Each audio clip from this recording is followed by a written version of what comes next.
Hey everyone, I just finished occupational therapy school and I had my graduation this past weekend, which was really exciting. My family was able to come and I walked the stage and all that good stuff. And so I thought it would be nice to do just sort of a couple wrap-up videos. So I'm planning on doing more of a reflection type video where I talk about just the experience of occupational therapy school as a whole. But for this video, I thought it'd be fun to share a couple things that I didn't expect going into occupational therapy school. So I have two things that kind of surprised me about occupational therapy school, and I thought I'd share those. So the first one is just the length of the classes and the length of the day when you're in an occupational therapy school. Compared to other master's programs, I feel like occupational therapy classes are very long and you're in class all the time throughout the whole week.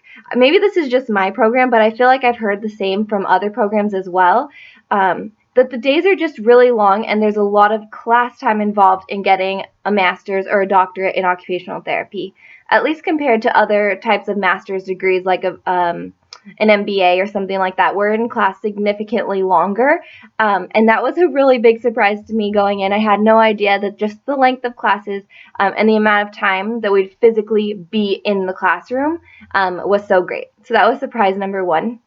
And then the second thing that really surprised me about occupational therapy school was just the amount of constructive feedback and the amount of time that's given for constructive feedback.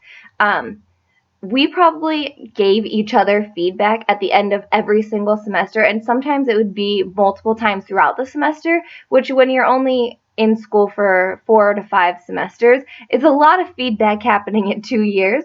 And there's some obvious pluses to that whole situation in that you're learning and you're getting a lot of helpful, useful information on how you can improve, but at the same time, it can sometimes be a lot of feedback.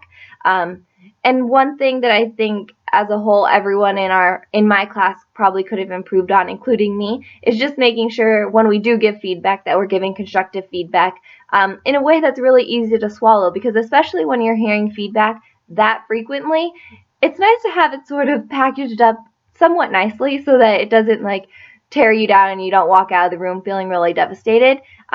Just with the frequency we get it, it's nice to, present positive or constructive feedback in a more positive way, or being able to at least provide solutions or suggestions or things like that. But either way, the amount of feedback that we got was insane. There was one semester where I swear we got feedback like every 4 weeks, which is like every month.